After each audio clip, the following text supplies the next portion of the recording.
kata panteles yang mengandung unsur kesempurnaan, keutuhan, dan finalitas. Hal ini menunjukkan adanya tahapan yang harus kita lalui sehingga mendapatkan kesempurnaan keselamatan. Berikut 3 tahap yang harus dilalui untuk mendapatkan keselamatan yang sempurna. Tahap pertama, justification atau pembenaran. Ini merupakan tindakan yudisial Tuhan di mana Dia beranugerah dan menyatakan bahwa semua tuntutan hukum yang berkaitan dengan orang berdosa telah Ia penuhi. Pada tahap ini, kita telah diselamatkan dari hukuman dan kutuk dosa. Efesus 2 ayat 8 menunjukkan bahwa pembenaran yang kita terima semata-mata karena kasih karunia Allah dan diterima melalui iman kita. Dalam tahap pembenaran ini, Tuhan Yesus hadir sebagai anak manusia yang tidak berdosa dan hidup benar di hadapan Allah dan manusia. Yesus mati di atas kayu salib, menanggung dosa umat manusia, dan Allah menerima korban itu. Sehingga berdasarkan karya Yesus di kayu salib inilah setiap manusia yang percaya dibenarkan oleh Allah. Jadi, apa yang kita butuhkan pada tahap ini? Iman sebagai respon untuk percaya. Disinilah kelahiran baru muncul sebagai awal kehidupan rohani kita di dalam Kristus. Lalu, apakah dengan kita sudah diampuni dan dibenarkan, kita bisa berbuat sesuka hati kita? Tentu saja tidak. Ada perbedaan antara menerima keselamatan dengan hidup dalam keselamatan. Pada tahap pembenaran, kita menerima keselamatan karena kasih karunia Tuhan, bukan karena usaha atau karya manusia. Namun, setelah kita menerima keselamatan tersebut, kita harus hidup dalam keselamatan. Orang-orang yang telah dibenarkan harus menghidupi kehidupan kudus dan berupaya untuk menang atas kuasa dosa. Kita harus dikuasai dan dipenuhi dengan Roh untuk dapat menolak segala kejahatan, nafsu, dan godaan selama hidup di dunia ini. Tahapan kedua setelah pembenaran disebut dengan sanctification atau pengudusan.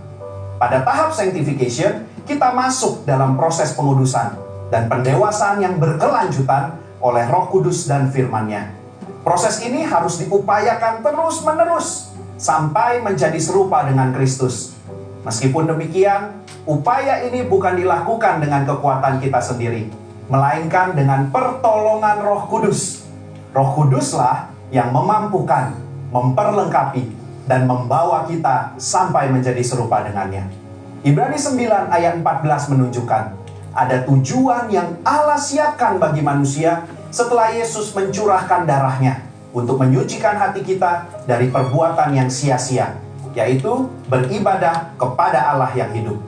Di dalam beribadah kepada Allah yang hidup inilah terdapat pendewasaan rohani dan penyucian diri dari segala dosa, serta proses menang atas cobaan dan godaan iblis setiap harinya. Secara praktis, apa yang dapat kita lakukan di tahap ini? Setidaknya ada 3 aspek dalam pengudusan yang kita lakukan berdasarkan Ibrani 10 ayat 22-24. Yang pertama, taat dan setia kepada Yesus. Yang kedua, saling mendorong untuk hidup dalam kasih. Yang ketiga, menghasilkan buah pertobatan dan buah roh. Di dalam tahap pengudusan ini, akan banyak peperangan rohani yang dilakukan. Maka dari itu, kita harus senantiasa hidup dikuasai oleh Roh dan hidup dalam pengudusan. Sehingga kita akan menang atas setiap peperangan yang kita lakukan. Sekali lagi, kasih karunia adalah tindakan Tuhan memberikan Roh Kudusnya untuk memenuhi dan menguatkan kita dengan kehadiran, pengurapan, dan karunia-Nya. Melalui iman adalah kita dengan setia mengerjakan ketaatan dan latihan-latihan yang membangun manusia rohani kita sampai menjadi serupa dengan Kristus. Tahapan ketiga untuk mencapai keselamatan yang sempurna adalah glorification atau pemuliaan. Tahapan ini juga disebut sebagai keselamatan akhir, di mana kita akan diselamatkan dari kehadiran dosa. Artinya, manusia tidak lagi memiliki kehadiran dosa. Di dalam doktrin keselamatan, kondisi ini akan tergenapi ketika Tuhan Yesus datang untuk kali yang kedua, dan hanya tersedia bagi mereka yang bertahan dan setia selama proses pengudusan, dan yang telah menjadi serupa dengan gambar Yesus. Ibrani 10 ayat 37 menunjukkan Sedikit waktu lagi Ia akan datang. Sudah siapkah kita akan kedatangannya? Apakah kita sudah serupa dengannya? Melakukan perintah dan amanat agungnya dengan benar? Ada 3 hal yang akan dilakukan saat Ia datang untuk kali yang kedua. Pertama, Ia datang untuk menyempurnakan keselamatan kita dengan cara memberikan kepada kita tubuh kemuliaan. Yang kedua, Ia memberikan upah kepada kita hamba-hambanya. Dan yang ketiga, Ia menyelesaikan rencananya dengan menghancurkan iblis dan menegakkan kerajaannya. Kesimpulannya, insan Pentakosta menganut doktrin progressive salvation, yaitu bahwa keselamatan tidak didapatkan secara instan, melainkan sebuah proses dan perjalanan yang dituntun dan dipimpin oleh Roh Kudus sampai akhir hidup. GBI menolak pandangan sekali selamat tetap selamat. Jaminan keselamatan itu selalu kita miliki selama kita tetap tinggal di dalam Kristus. Hal ini bukan hanya karena itu adalah tradisi yang diwariskan oleh para pendahulu kita, tetapi berdasarkan studi yang jujur dan komprehensif dari surat-surat Paulus, surat-surat umum, bahkan ketika melihat perjanjian lama, inilah Injil yang seutuhnya. Juru selamat kita yang mati dan mencurahkan darahnya untuk mengampuni kita dari dosa dan membenarkan kita di hadapan Allah adalah juru selamat yang sama, yang bangkit dan naik ke sorga, mengutus Roh Kudusnya untuk menyucikan dan memberdayakan kita menjadi alat di tangannya, yang juga adalah juru selamat yang sama yang berjanji untuk datang menjemput kita di dalam kemuliaan kekal bersamanya. Saudara, untuk penjelasan lebih lengkapnya dari tim teologi kami, jangan lupa buka link yang ada di atas atau scan barcode yang tersedia. Selamat hari Minggu, Tuhan Yesus memberkati.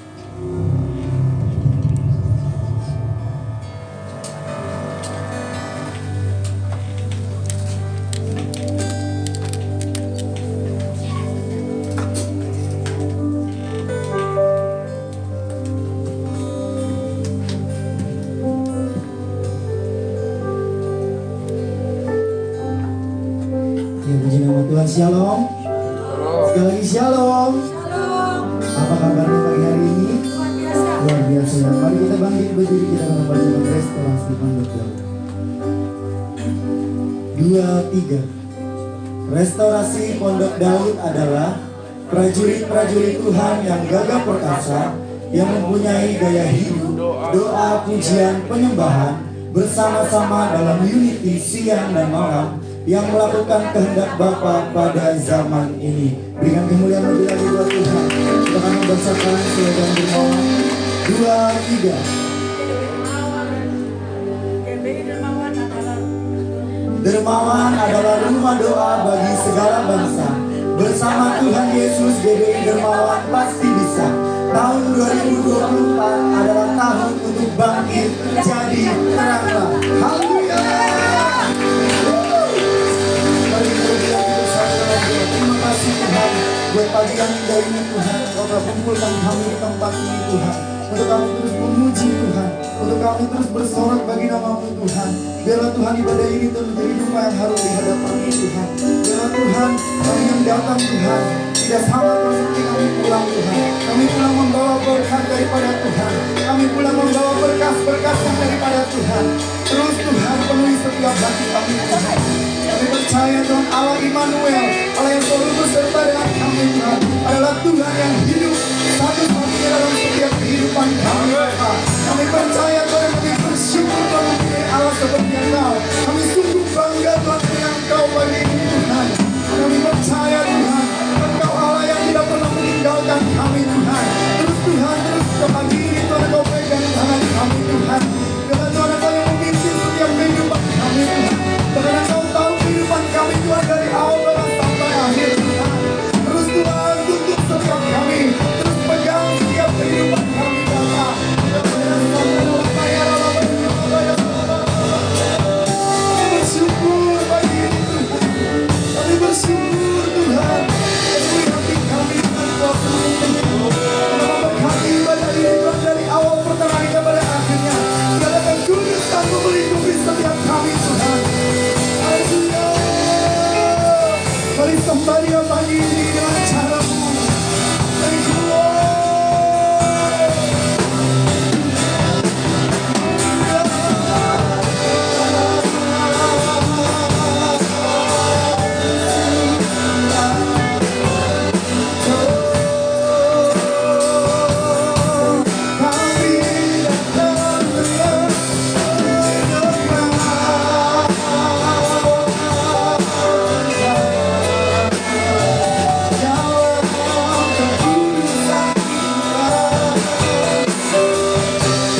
biasa hadir di tengah-tengah kami Tuhan. Oh terima kasih Bapa. Engkau Allah batu karang kami. Engkau Allah perlindungan kami Tuhan. Hanya Engkau yang layak kami sembah. Oh Engkau Tuhan yang luar biasa Tuhan. Oh sangat nyata penyertaan-Mu Tuhan bagi setiap kami ya Tuhan. Oh terima kasih Tuhan, terima kasih Tuhan. Oh sungguh luar biasa Engkau Tuhan. Kiranya Engkau boleh sertai anak-anak-Mu yang belum hadir pada saat ini Tuhan. Oh Engkau sertai, Engkau berkati anak-anak-Mu yang belum hadir Tuhan, yang tidak hadir Tuhan. Oh kiranya Engkau tidak hadir karena malas Tuhan, Kau beri semangat. Karena dia tidak hadir karena sakit, Kau sembuhkan Tuhan. Oh terima kasih Bapa, terima kasih Tuhan Yesus. Oh terima kasih Kau berkati anak-anak-Mu yang pada saat ini hadir Tuhan. Oh Engkau jamah mereka Tuhan. Kami percaya kehadiran-Mu menjamah mereka Tuhan. Menjamah setiap anak-anak-Mu Tuhan. Mengurapi setiap anak-anak-Mu Tuhan. Oh kami percaya Tuhan tidak ada satupun yang tidak dijamah Tuhan. Oh semua dijamah Tuhan. Tidak ada satupun yang tidak diurapi Tuhan. Semua diurapi Tuhan. Oh terima kasih Bapa, terima kasih Tuhan. Oh terima kasih Bapa, luar biasa Kau Tuhan. Tuhan kami mau berdoa untuk Indonesia Tuhan. Kami percaya Indonesia yang Kau cintai Tuhan. Indonesia negara yang Kau pilih. Indonesia yang sekarang Tuhan kami percaya mata-Mu memandang Indonesia Tuhan. Oh Indonesia Tuhan. Indonesia yang menangkan Tuhan. Oh terima kasih Bapak, terima kasih Tuhan. Kami berdoa Tuhan dari Presiden, Wakil Presiden, Menteri-Menteri MPR, DPR Tuhan, kiranya Kau boleh berkati mereka Tuhan. Kau berkati Tuhan sampai peringkat ke bawah RT RW-nya Kau berkati Tuhan. Begitu juga Kapolri Tuhan, TNI juga Kau berkati Tuhan. Terima kasih Bapak, terima kasih Tuhan Yesus. Tuhan berkati setiap kami berdoa Tuhan. Di mana kota kami tinggal, kiranya Kau boleh berkati kota Kerawang ini Tuhan. Amin. Berkati kota Kerawang Tuhan. Engkau boleh tancapkan api kemuliaan-Mu di tengah-tengah kota Kerawang ini Tuhan. Oh api kasih-Mu, api cinta-Mu Tuhan. Oh terima kasih Bapak, terima kasih Tuhan. Oh Engkau berkati kota Cemara Tuhan. Cemara diberkati Tuhan. Cemara dituai Tuhan. Oh kami percaya Tuhan, ada terang-Mu di Cemara Tuhan. Oh terima kasih Bapak, terima kasih Tuhan. Kau berkati Rengas Dengklok Pebayuran, Kau berkati Tuhan. Oh Kau berkati Kupong, Kau berkati Tuhan. Oh Kau berkati juga Tanjung Pura Tuhan. Kau berkati Pancawati Tuhan. Kau berkati Purwakarta Tuhan. Oh Kau berkati Pangkalan. Terima kasih Bapak, terima kasih Tuhan Yesus. Kami percaya Tuhan, api-Mu ada di setiap jemaat-Mu Tuhan. Tuhan, Kau pakai jemaat-Mu Tuhan, di mana mereka tinggal Tuhan. Engkau jadikan mereka alat-Mu Tuhan. Engkau pakai lidah-lidahnya Tuhan. Engkau pakai setiap langkah kakinya Bapak. Oh terima kasih Tuhan, terima kasih Bapak. Tuhan kami berdoa Tuhan untuk anak muda Tuhan. Engkau pakai anak muda lebih dan lebih lagi Tuhan. Engkau pakai mereka sebagai alat-Mu ya Bapa. Engkau angkat mereka Tuhan. Engkau kuduskan mereka Tuhan. Oh Engkau mampukan anak-anak muda untuk berkata tidak buat narkoba. Oh tidak untuk berkata tidak untuk seks bebas. Oh terima kasih Bapa, terima kasih. Engkau berkati untuk anak muda Tuhan. Kami juga mau berdoa Tuhan buat saudara-saudara kami yang di luar sana Tuhan, yang masih terikat sama roh-roh pemabukan Tuhan, roh-roh perzinahan Tuhan, oh roh-roh perselingkuhan Tuhan. Kiranya kami raut di dalam nama Tuhan Yesus Kristus. Oh Tuhan, kami berdoa untuk anak-anak jalanan ya Bapa. Kiranya ada anak-anak-Mu di tengah anak-anak jalanan itu Tuhan. Kiranya Engkau boleh pakai mereka sebagai penuai Tuhan. Engkau pakai mereka Tuhan. Oh terima kasih Bapa, terima kasih Tuhan. Oh kami percaya Tuhan, tidak ada lagi orang-orang gelap, tidak ada lagi orang-orang malam. Semua akan mencari terang-Mu Tuhan. GBI Dermawan ada terang-Mu ya Bapa. Oh GBI Dermawan ada terang-Mu Tuhan. Oh terima kasih Bapa, terima kasih Tuhan Yesus. Tuhan kami mau berdoa Tuhan untuk setiap pemimpin-pemimpin rohani kami. Engkau berkati Paniko beserta istrinya Tuhan. Engkau berkati Pak Wi beserta istrinya Tuhan. Engkau berkati mereka keluarga besarnya Tuhan. Engkau berkati setiap pelayanannya Tuhan. Engkau berkati setiap cabang dan ranting-rantingnya Bapa. Oh Tuhan Yesus, Tuhan Yesus. Tuhan, mari kita arahkan tangan-Mu Tuhan untuk Bapak Gembala kita Tuhan. Oh, diberkati gembala kita Tuhan, diberkati Pak Armando Tuhan, diberkati di dalam nama Tuhan Yesus Kristus. Terus Kau perkuat mereka Tuhan, oh Kau perkuat setiap tulang-tulangnya Tuhan. Oh, peralihan darahnya Kau lancarkan, detak jantungnya Kau normalkan Tuhan. Oh, terima kasih Bapak, terima kasih. Terus Kau angkat mereka naik Tuhan. Kami percaya Tuhan, Kau bawa mereka bukan ke pulau-pulau, bukan saja ke kota-kota, ke desa-desa Tuhan, tapi Kau bawa hamba-Mu ini ke bangsa-bangsa Tuhan. Kami percaya Tuhan, hamba-Mu setia dengan hal-hal yang kecil Tuhan. Perkara besar telah menunggunya Tuhan, perkara besar telah Engkau sediakan Tuhan. Terima kasih Bapak, terima kasih Tuhan, terima kasih Bapak. Berkati juga setiap imam-imam musik Tuhan, berkati WL Singer, Engkau berkati juga multimedia Tuhan. Tuhan, kami berdoa juga Tuhan untuk hamba-Mu Tuhan, yang sebentar akan membawakan firman-Mu Tuhan. Kiranya Kau berkati Tuhan, apapun yang mereka bawakan Tuhan, kami percaya itu berdasarkan dari sisi hati-Mu Tuhan. Oh, terima kasih Bapak, terima kasih. Kau berkati Tuhan, Kau berkati anak istrinya Tuhan, apapun usaha bisnisnya Tuhan, Engkau jadikan lancar di dalam nama Tuhan Yesus Kristus. Terima kasih Bapak, sebentar kami akan bersorak-sorai di dalam nama Tuhan Yesus Kristus. Kami telah berdoa dan mengucap syukur.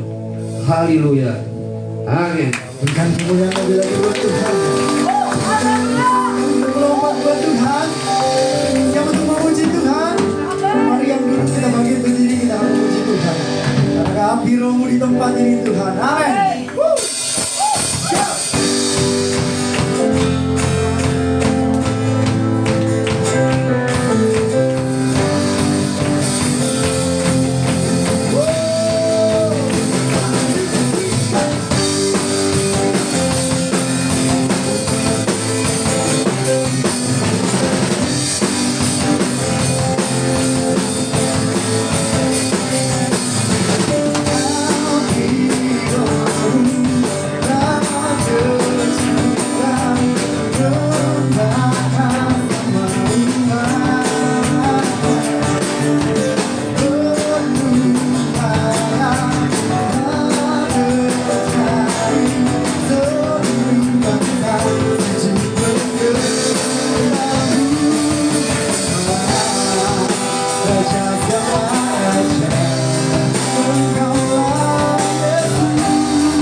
Kita yakin dan percaya kita hari ini adalah sukacita dari Tuhan, amin. Kita diberikan sukacita lebih lagi, amin.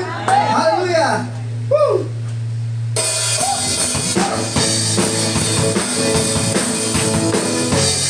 Jika Tuhan memulihkan Sion, kita pun akan dipulihkan oleh Tuhan, amin.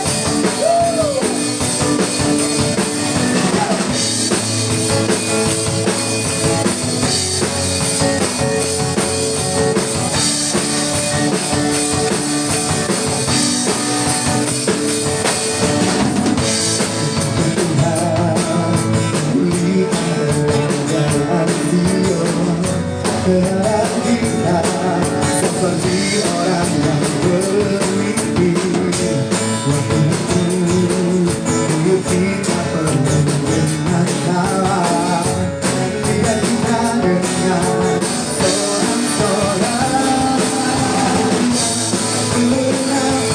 dengan tujuan dari mata, sorak-sorak yang berjauh.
menanggung kehadiran Tuhan Bapak Ibu.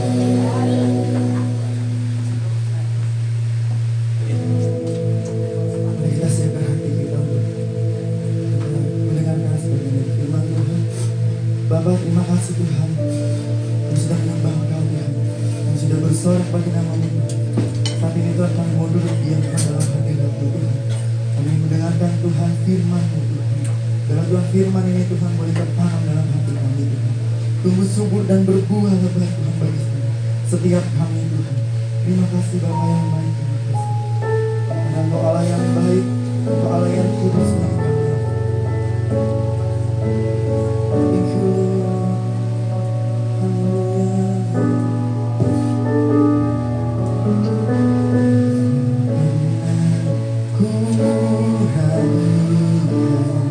Lord. Kasih setiamu ya Tuhan, setiap waktu dalam hidupku, tak pernah kau tinggalkan.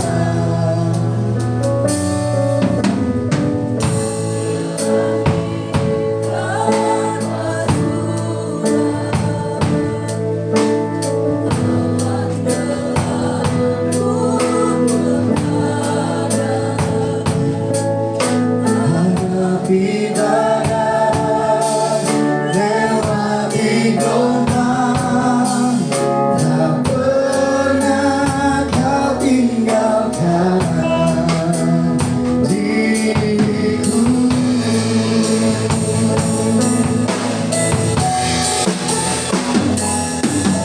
Walau seribu dosa di sisiku, Kau tetaplah penolongku. Walau 10.000 lebih tanganku, takkan ku goyah, dan Yesus sertaku.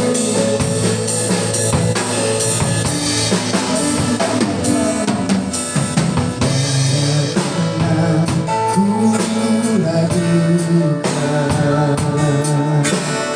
kasih setiamu ya Tuhan, setiap waktu dalam hidupku, tak pernah kau tinggalkan.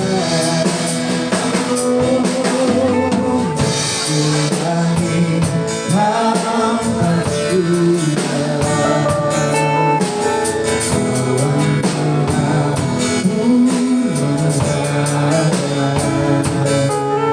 hadapi badai, lewati gelombang, tak pernah kau tinggalkan diriku.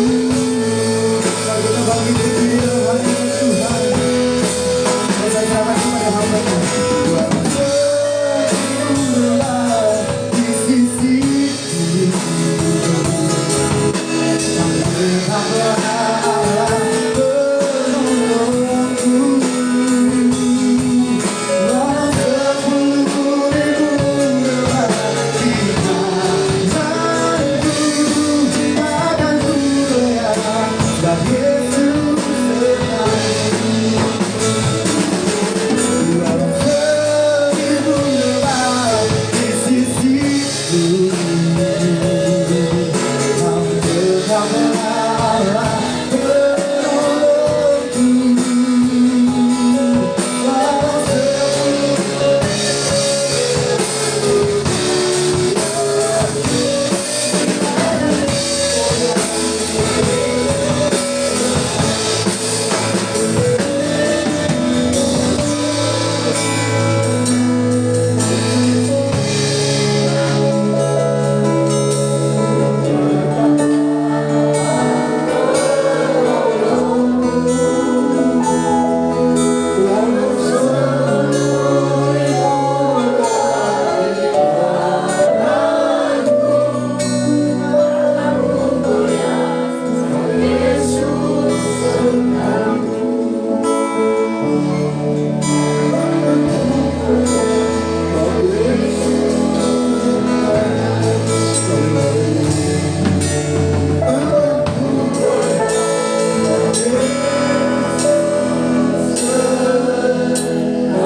hidupku. Walaupun begitu banyak tekanan-tekanan yang menghampiri hidupku, selama aku berpegang pada Yesus, selama aku di dalam Yesus, Dia akan melindungi, Dia akan memegang kita. Tangannya akan melindungi dan menjaga kita. Aku tidak akan goyah, sebab Engkau besertaku. Terima kasih Tuhan. Sebentar kami mendengarkan pesan firman Tuhan. Kami minta Roh Kudus urapi kami semua. Urapi jemaat-Mu di tempat ini. Engkau sendiri yang mengajar kami. Engkau yang membukakan pengertian-pengertian baru akan firman-Mu. Engkau yang memberikan hikmat yang baru atas firman-Mu, supaya kami boleh mengerti, menangkap. Kami bertumbuh semakin lama semakin kuat, dan kami berbuah di masa-masa yang jahat ini. Berbicara kepada kami. Di dalam nama Yesus kami sudah berdoa dan mengucap syukur. Yang percaya sama-sama katakan amin. Silakan duduk Bapak Ibu. Shalom Bapak Ibu. Wah, di sini saya lihat umatnya luar biasa nih. Biar oma-oma, opa-opa ya, itu kayak umur boleh tua, umur boleh kocap, tapi semangat jigo gitu. Harus begitu ya. Saya juga punya umas di Cikampek. Waduh, umas itu umur boleh 88. Betul, ada yang 88, ada yang 99, ada yang 77, ada yang 66. Gitu ya. Umur boleh kan gocap ya kan, tapi semangat jigo gitu ya. Artinya semangat anak muda gitu ya. Oke. Bapak Ibu shalom. Nah, saya ingin berbicara tentang satu hal. Tuhan kasih kita yaitu visi tahun ini, yaitu bangkit dan jadi teranglah. Amin. Saudara mengerti visi ini? Kadang-kadang kita bertanya, kenapa Tuhan kasih? Nah, tapi ternyata Tuhan punya maksud gitu, ya. Menjadi terang adalah hidup yang memberi pengaruh. Aduh. Nah, saudara, kenapa Tuhan mau kita, saudara? Kita orang kecil, orang biasa-biasa aja, betul nggak? Ya, gereja kecil. Sama, saya juga gereja kecil. Gitu. Tapi meskipun kecil, kita mau berdampak bagi orang di sekitar. Amin. Itu terang yang Tuhan mau. Kenapa Tuhan mau kita berdampak? Di 2 Timotius 3 ayat 1 sampai 2. Di situ dikatakan, pada hari-hari terakhir akan datang masa-masa yang sukar, akan datang masa-masa sulit. Sudah merasakan hari-hari ini kan masa-masa yang sukar. Siapa yang merasakan masa-masa yang sukar? Betul, kalau kita lihat, saya ketemu dengan banyak orang. Semua pebisnis selalu bilang, waduh Pak, sekarang pemberontakan kan. Masa yang sukar. Kenapa sukar? Karena manusia semakin hidup dalam dosa. Rasul Paulus katakan, ya kan, ada 2 penyebab kenapa manusia masuk dalam masa yang sukar. Yang pertama di sini, manusia mencintai dirinya sendiri. Saudara, kalau orang egois, mikirin diri sendiri, mikirin keluarganya sendiri, mikirin kelompoknya sendiri, mikirin golongannya sendiri, gak peduli orang lain. Bahkan negara, mikirin negaranya sendiri, gak peduli orang lain. Nah, itu jadi sumber kekacauan. Yakobus 3:16. Itu benar firman Tuhan katakan. Di mana ada mementingkan diri sendiri, di situ ada sumber kekacauan. Saudara bisa lihat.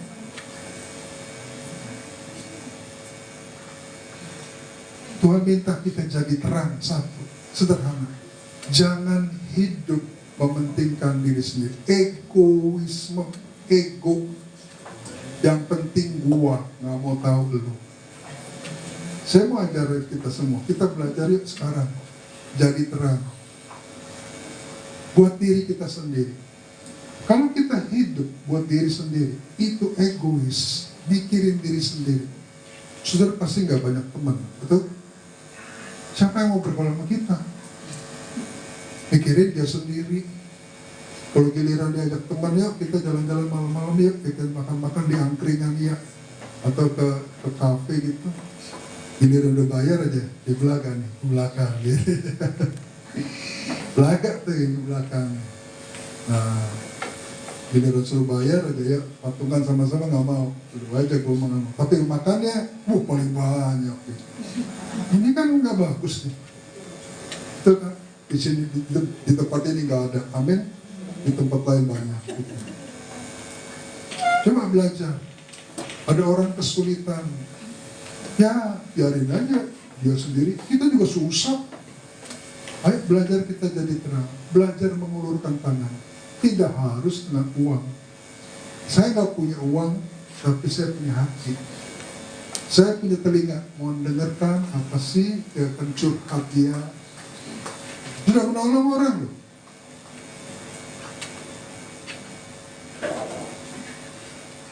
Hidup memberi dampak.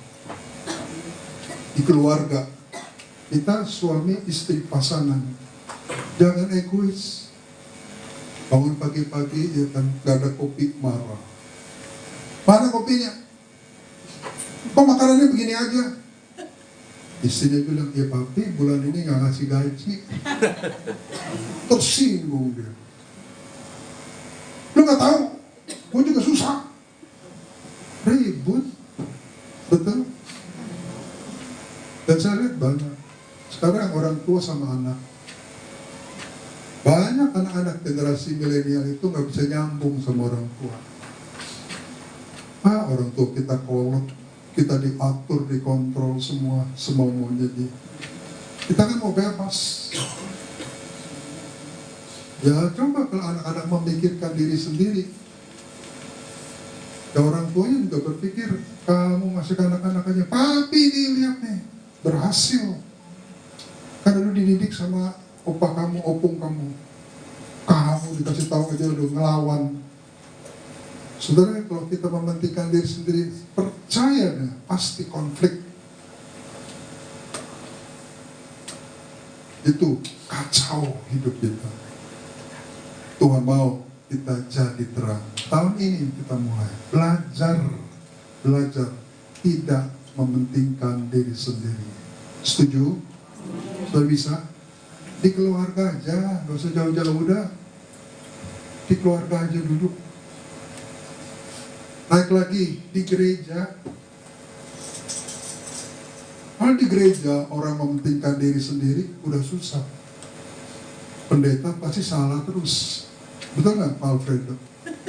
Dia susah minta dikunjungin, gak dikunjungin pendeta enggak. Apa kita sih orang miskin, gak dikunjungin sama Pak Alfredo. Tuh ada aja. Oke, begitu dikunjungi, didoakan, ditolong, di semua, dibantu. Pulih, diberkati Tuhan. Tahu-tahu lupa. Tiba-tiba, loh kok ada di Resinda, di Hotel Resinda tuh yang lantai tinggi, kebaktian di sana. Kenapa kamu? Oh kami di sana bertumbuh. Di sini mah gak diberkati Tuhan. Tuh kan, lupa gitu. Saya belak-belakan aja, betul nggak? Saya sama jemaat saya belak-belakan aja, yang tersinggung nggak apa-apa. Kita nggak nyinggung, cuma nenggol gitu. Cuma kalau kalau kita jadi jemaat mementingkan diri sendiri, nuntut pendeta harus begini, pendeta harus begitu, pendeta harus begini. Tapi saya tanya, kamu pernah nggak doain pendetamu? Kamu pernah nggak memberi sesuatu buat gereja ini? Kamu setia nggak membawa persembahan perpuluhan di rumah Tuhan?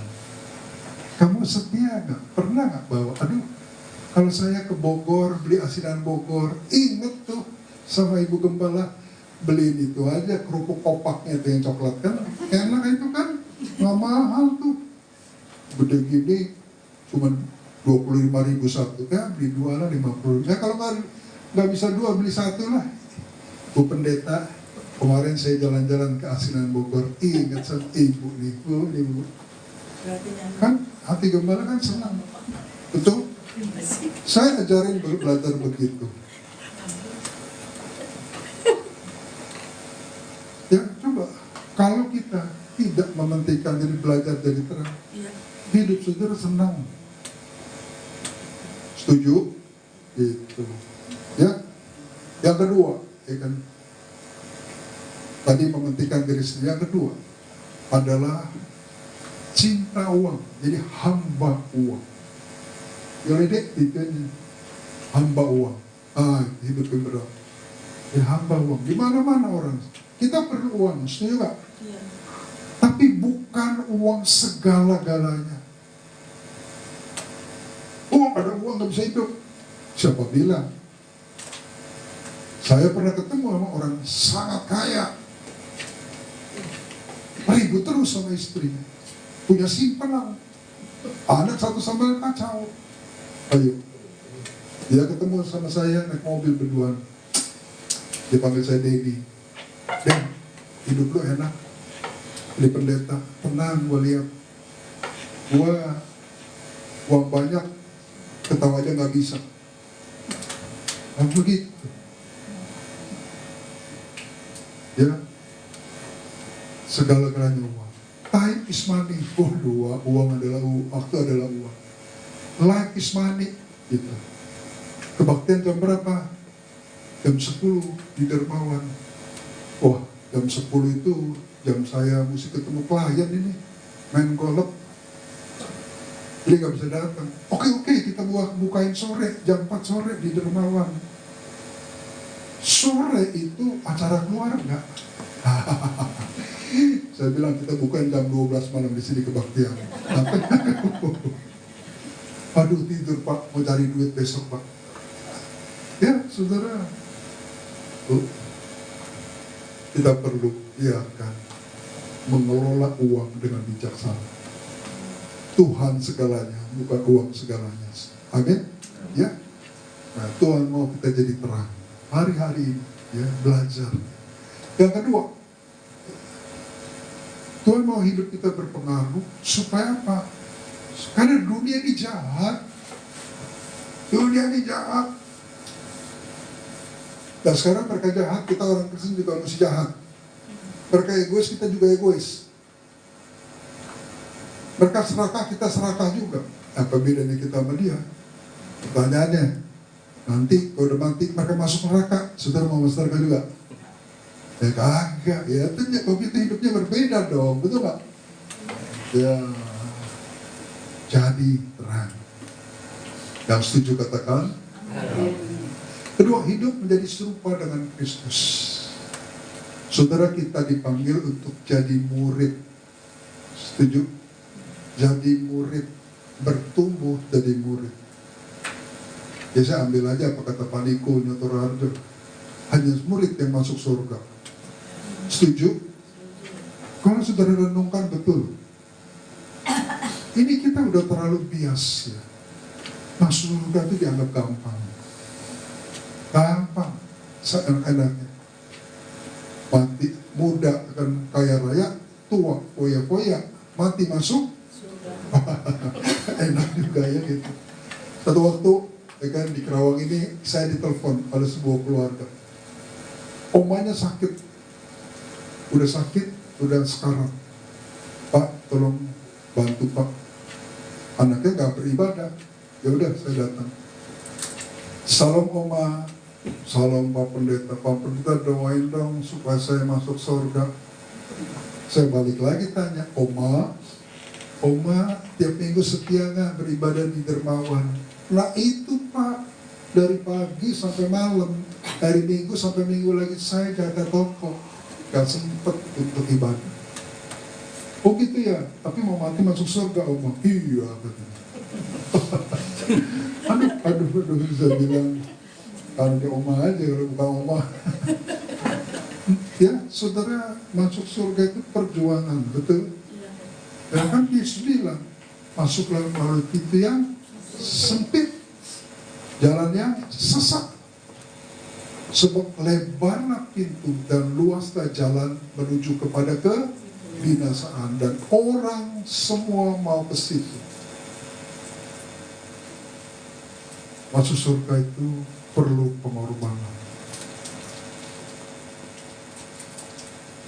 Yang ketiga, ya, hidup bijaksana dan berintegritas. Hari-hari ini ke depan tambah lama tambah susah. Ada banyak orang ekonom, juga hamba Tuhan, bahkan pendoa sapa. Resesi yang sebenarnya dimulai dari 2025. Tapi bersyukurlah Indonesia sampai hari ini tetap Tuhan pelihara. Amin. Saya berdoa biar Tuhan pelihara hidup kita. Amin. Susah-susah tapi kita bisa lewat. Ada Tuhan. Yang keempat, hidup berjaga-jaga menanti kedatangan Tuhan Yesus. Kedatangan Tuhan Yesus itu ada dua. Yang pertama, kita dipanggil pulang. Nah itu ketemu Tuhan Yesus. Tuhan Yesus datang. Artinya meninggal duluan. Kita tidak tahu umur orang, betul? Ya. Kemarin ada orang tua dari Ibu Tuti ya, 100 tahun, luar biasa. Saya punya jemaat 99 tahun setengah. Nanti bulan Agustus dia ulang tahun. Saya bilang kalau nanti ulang tahun opung, aku rayain. Makasih Pak Pendeta. Dia setia loh, jemaat yang setia. Kebaktian jam 7, jam 6 sudah di tempat. 99 tahun setengah umurnya. Apa rahasia panjang umur? Rahasia panjang umur setia kepada Tuhan. Waktu pandemi, mau habis pandemi kan, mau mulai lagi, semua pada takut. Tapi si Opung bilang, aku sebulan 2 kali kontrol ke rumah sakit Siloam Purwakarta. Umatnya banyak, tapi terpaksa. Tapi kenapa kita cari Tuhan ke gereja? Gak punya keberanian. Wah, sejak itu semua jadi pada malu. Mulai datang. Ya bayangin tua aja ya kan bisa kok. Masa yang muda gak mau? Ya, hidup berjaga-jaga. Saya ada film, ya, ada film bisa tolong disiapkan ya. Film ini bagus, anak kecil. Tuhan pakai anak-anak hari-hari ini. Kalau orang dewasa dipakai Tuhan untuk menyatakan bahwa Tuhan Yesus mau datang, kita bisa rekayasa. Oh, Pak Alfredo itu mah mimpi-mimpi sendiri. Tapi kalau anak kecil nggak bisa bohong. Dan hari ini Tuhan pakai banyak anak-anak. Ya, ini salah satunya. Nah, sebelum dimulai, sekarang ini tahun 2021. Saya ingat tahun 1990 itu saya waktu itu masih di Katolik. Pastor saya itu dia cerita ada seorang pendoa itu dapat penglihatan. Ada sebuah jam besar. Nah, yang pendek itu di 12, yang panjangnya itu di 10. 12 kurang 10 menit. Tahun 99. Tahun 2014, tahun 90 itu. Tahun 2014 susah hati dapat penglihatan juga. 1 jam. Sekarang jarum pendek di 12, tapi jarum panjang udah di angka 11. Jadi 10.55. Tadi 10.50, betul kan ya? 10.50. Ini kan mendekati jam 12 persis nih. Ini tanda 12 persis. Anak ini Tuhan kasih mimpi. Jarum jam udah 11.58. Sekarang udah masuk 11.59. Tinggal berapa menit lagi Bapak Ibu? Tinggal berapa menit lagi? 1 menit. Gembala pembina kita bersama juga beberapa orang-orang yang Tuhan pakai di seluruh dunia, gereja-gereja. Itu mereka nggak kompromi, nggak kenal satu sama lain. Nggak telepon, nggak kenal. Pak Niko nggak kenal Eric Warren. Pak Niko nggak kenal Nick Gamble, nggak kenal pada awalnya. Tapi begitu terjadi mereka kumpul, loh kok kita punya kesalahan. Gerejanya beda-beda latar belakang. Tapi mereka semua sepakat. Tahun 2033 adalah tanda. Tanda. Amanat agung harus diselesaikan. Nah itu yang kelihatan, kan bisa dilakukan kan. Satu lagi, Tuhan Yesus akan melakukan perjumpaan pribadi dengan manusia itu. Saya ingat sekali ya kan, nubuat Yoel, aku akan mencurahkan rohku atas semua manusia. Bahwa Roh Kudus dicurahkan, perjumpaan pribadi kita dengan Roh Kudus, perjumpaan pribadi dengan Tuhan Yesus. Amin. Orang berjumpa dengan Yesus pasti hidupnya berubah. Oke, mari kita lihat.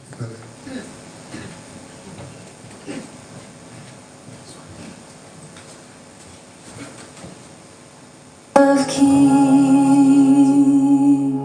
This is my rap version, so I'm gonna tell you how it is. My rap string, I was sleeping in my dream.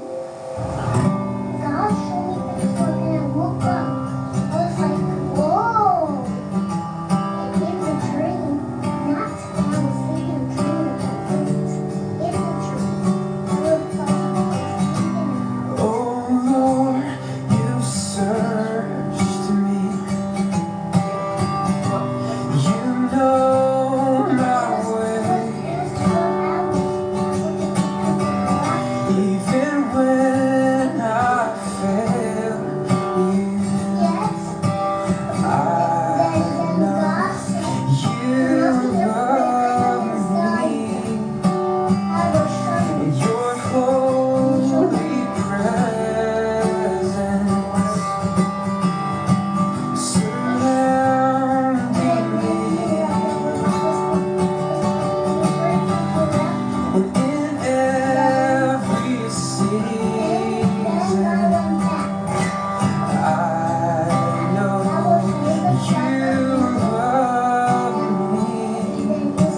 I know you love me. And at the cross I bow my knee, where your love was shed for me. There's no greater love than this, 'cause you have overcome the grave. Your glory fills the highest place. What can separate me now? You go before me. You shield my way.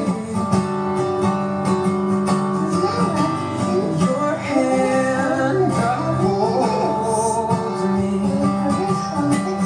I know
where your blood was shed for me. There's no great. Iya.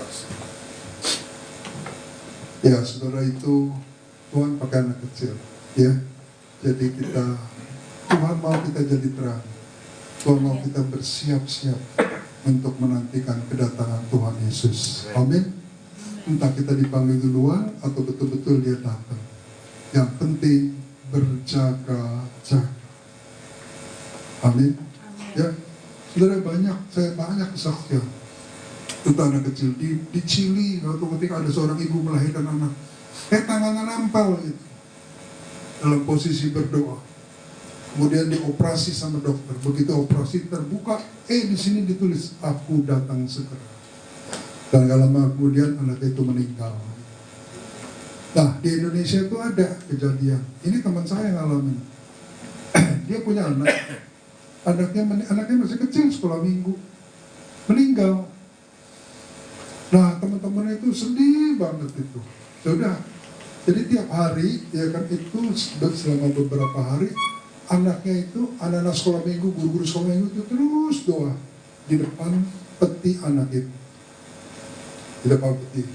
Nah, ternyata anak itu udah masuk surga. Dari surga dia lihat, teman-temanku, guru-guru sekolah minggu semua pada berdoa supaya saya sembuh gitu, saya bisa sembuh. Saya bisa. Tiba-tiba Tuhan bilang, kamu balik. Oh, nggak mau Tuhan, kamu balik. Kamu belum selesai. Kamu balik, kasih tahu sama jemaat Tuhan, aku datang segera. Tiba-tiba dia bangun. Semua sukacita. Dan dokter tanya, apa yang terjadi? Saya ketemu Tuhan Yesus. Dan Tuhan Yesus suruh saya balik. Pesannya, aku segera datang. Setelah hari ini biar tanda-tanda buat kita semakin lama semakin bersiap-siap. Amin. Nah, saudara, kita pesan Tuhan jadi terang. Nah, hari ini saya bicarakan tentang 3 penghalang kita menjadi terang. Ada penghalang-penghalang. Nah, ini mari kita lihat di dalam Matius 13 ayat 1-8. Judulnya perumpamaan tentang penabur. Ya, ini kita baca bergantian, ayat 1, Bapak Ibu ayat 2, 3 dan sampai 8 ya. Perumpamaan tentang seorang penabur. Pada hari itu keluarlah Yesus dari rumah itu dan duduk di tepi danau. Maka datanglah orang banyak berbondong-bondong lalu mengerumuni dia. Sehingga ia naik perahu dan di situ duduk, sedangkan orang banyak semuanya berdiri di pantai. Saudara, yang dua. Maka datanglah orang banyak berbondong-bondong lalu mengerumuni dia, sehingga ia naik ke perahu dan duduk di situ, sedangkan orang banyak semuanya berdiri di pantai. Dan ia mengucapkan banyak hal dalam perumpamaan kepada mereka. Katanya, ada seorang penabur keluar untuk menabur. 4. Pada waktu ia menabur, Sebagian benih di pinggir jalan, lalu datanglah burung dan memakannya sampai habis. Sebagian jatuh di tanah berbatu-batu yang tidak banyak tanahnya, lalu benih itu pun segera tumbuh karena tanahnya tipis. Ayat 6. Tapi sesudah matahari terbit, layulah ia dan menjadi kering karena tidak berakar. Sebagian jatuh di tengah semak duri, lalu semakin besar semak duri itu dan menghimpitnya sampai mati. Ayat 8. Dan sebagian jatuh di tanah yang baik lalu berbuah. Ada yang 100 kali lipat, ada yang 60 kali lipat, dan ada yang 30 kali lipat. Ya, nah saudara, perumpamaan tentang penabur. Ini Yesus memberikan sebuah ilustrasi perumpamaan yang bagus. Seorang penabur, dia mau menaburkan benih. Pada waktu dia menabur, dia lempar putih. Nah, jatuhlah di 4 jenis tanah. Tanah yang pertama pinggir jalan, tanah yang kedua berbatu-batu, tanah yang ketiga tanah penuh dengan semak duri, yang keempat tanah yang subur. Secara logika kita udah bisa tebak ya. Kalau jatuh di pinggir jalan, zaman dulu dimakan burung. Zaman sekarang kalau saudara lempar benih ikan di pinggir jalan, sebentar lagi diinjak sama orang, sebentar lagi dilindas sama motor, sebentar lagi digiling sama mobil. Benih itu pasti mati. Apa artinya? Nah, pengertian rohaninya di situ dikatakan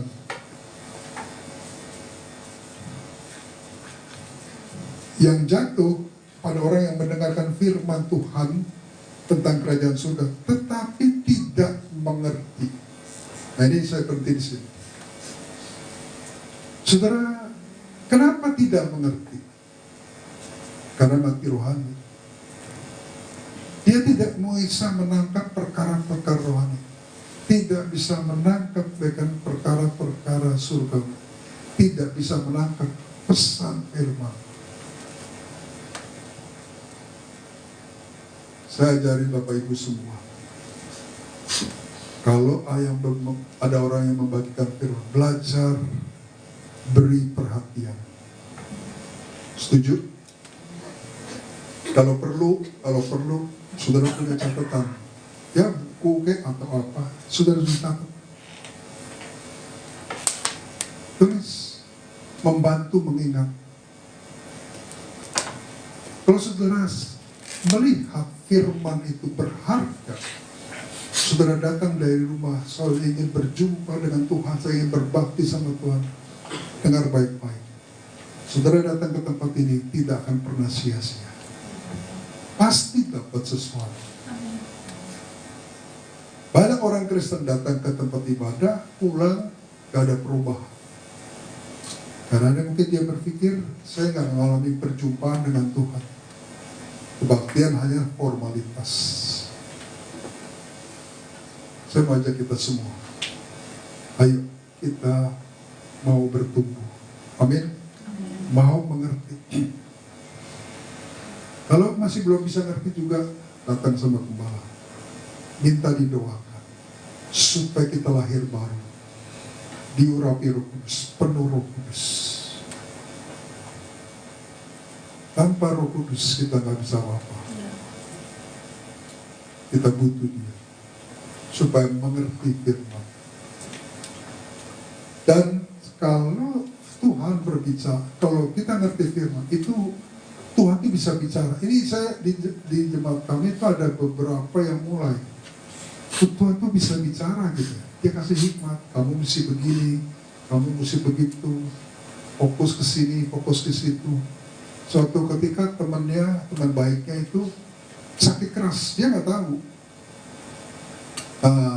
Lagi dalam perjalanan itu seperti hati nurani bilang, kamu besuk, kamu besuk, kamu besuk. Enggak mau ke kantor dulu, toko dulu, buka toko dulu. Bener, dia nggak belok ke kiri, dia belok ke kanan. Ke tokonya dia buka toko, lupa. Sore hari dapat kabar temannya meninggal. Dia nyesel sangat.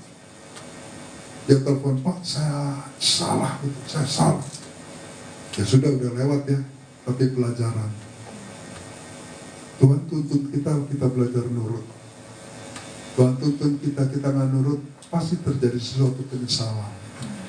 Tapi Tuhan tetap sayang, tetap cinta. Ini pelajaran ya. Oke. Nah, supaya firman itu betul-betul mempengaruhi hidup kita. Firman itu menuntun hidup orang. Nah, tapi kalau kita mati rohani nggak ngerti, udah nggak ngerti, datang si jahat, datang iblis, merampas semua firman yang ditaburkan, sehingga benih yang ditaburkan itu mati semua. Ini orang Kristen mati rohani, Kristen pinggir jalan. Saudara perhatikan, orang Kristen mati rohani, ya, tidak mengalami kasih. Kita bilang kasih Tuhan, kita bilang hadirat-Mu, biasa aja gue. Gak merasa apa. Di sini berbahasa roh, kurala basanta karana masingkanda. Kok biasa-biasa aja. Kita periksa, ada sesuatu yang tidak baik dengan kehidupan rohani. Tuhan mau kita, rohani kita hidup. Amin. Yang kedua, hidup berfokus pada diri sendiri. Nah, orang hidup berfokus pada sendiri pasti akan banyak konflik. Sama gereja banyak kecewanya. Saya datang dari Salamin, itu paling belakang lagi. Siapa suruh kamu duduk di belakang? Kita kan nggak tahu Bapak Ibu.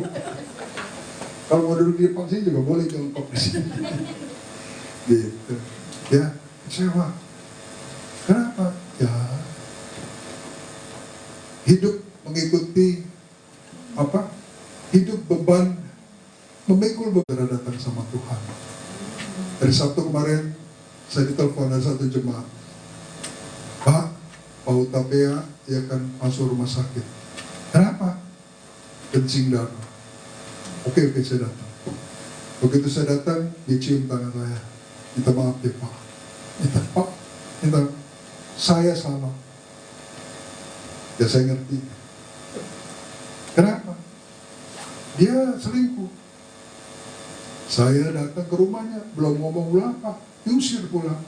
Badan-badan gue. Mulut-mulut gue. Ya sudah, saya pulang. Ya kita follow up istrinya. Wah, istrinya hukuman, keluarga hancur-hancuran. Tapi kita tuntun dia sampai akhirnya.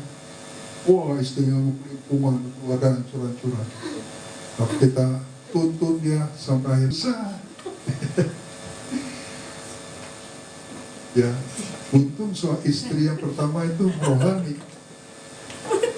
Kenapa ketawa? Enggak, Pak. Mengalami. Sekarang kita terbuka aja lah, jadi terang lah. Ya saya menjemaat gitu. Kamu boleh lihat saya. Kalau saya salah kasih masukan, betul kan? Ada, nggak usah disembunyiin lah sekarang lah. Belak-belakan aja, jadi terang. Amin. Tuhan Yesus bilang begini, Pak Tapea, ini saatnya kamu balik pulih sama Tuhan. Tuhan sayang sama kamu. Ya. Ada jemaat lagi yang dulu sama-sama saya pelayanan, sama-sama.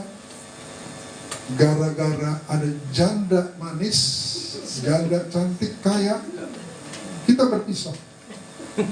Setelah dia dapat, saya ditinggal. Ya, saya bilang terserah kamu. 2 tahun kemudian cerai sama si janda itu. Kalau kemudian sakit saraf kejepit. Biaya operasi 750 juta. Terakhir lumpuh.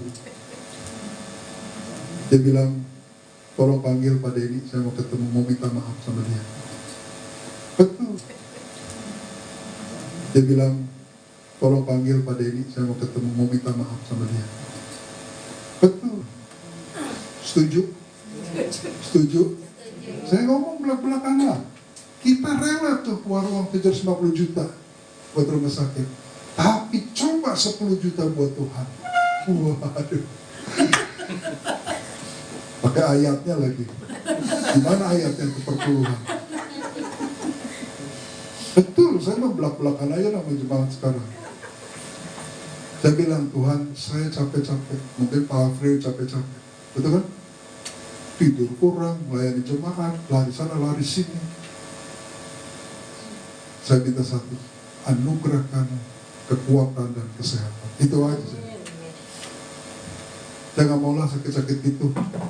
Kunjungin orang boleh, tapi ngalami nggak mau. Ngalami hadirnya Tuhan, oke. Ngapain saya bilang? Daripada seperti itu, akan saya masukkan kotak perpuluhan, uang, ya kan? Sisanya saya makan bakso sama anak-anak sama istri. Ya, doa sama Tuhan, Tuhan kasih kesehatan, anugerahkan kesehatan. Tapi jangan lupa, ya kan, ada berkat, bawa itu ke rumah Tuhan. Kalau di sini ngomongnya enak gitu ya. Kalau di jemaat sendiri kan susah itu.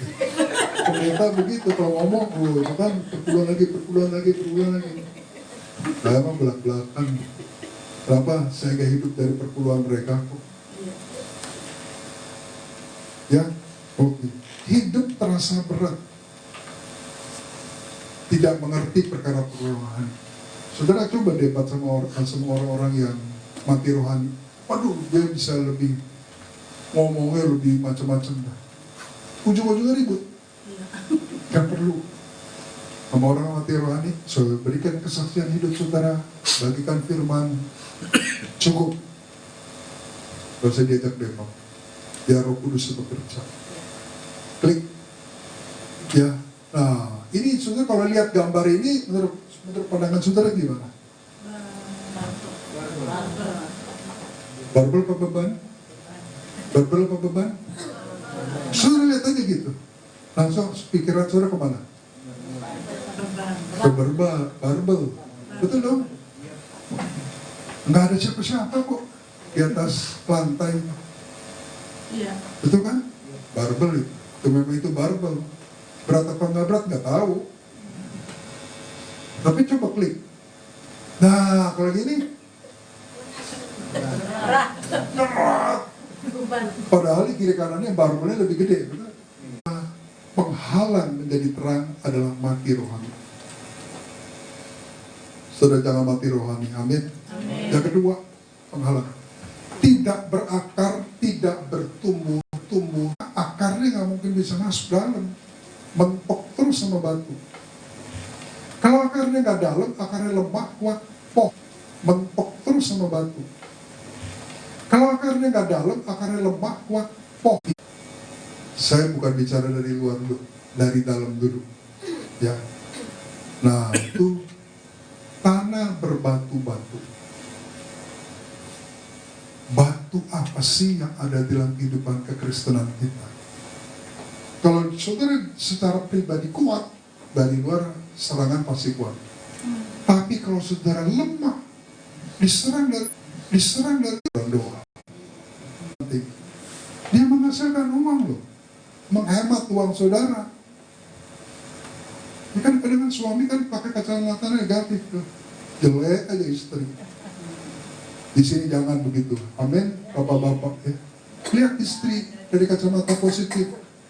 Wah, istri saya rajin berdoa, rajin ngurusin rumah tangga, rajin sayang suami, rajin ikut kul. Wah, maka kami diberkati. Rajin sayang suami, rajin ikut kul. Wah, maka kami diberkati.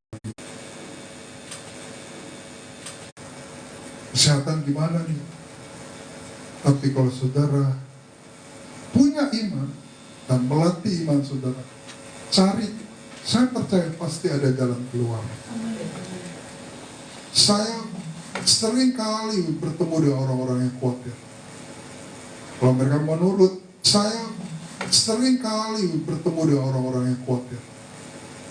Kalau mereka menurut, saya punya iman. Kita punya Tuhan yang luar biasa. Amin. Dan jangan izinkan kekhawatiran menguasai hidup kita sampai akhirnya kita hancur dan tidak berdaya. Jangan berkata, lu mah bisa ngomong, gue ngalamin. Jangan bilang gitu. Berkata, lu mah bisa ngomong, gue ngalamin. Jangan bilang gitu. Nah, saya mau ajak Bapak. Tapi saya percaya Roh Kudus akan menjamah saudara.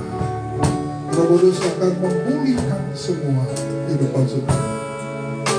Dan hidup saudara pasti akan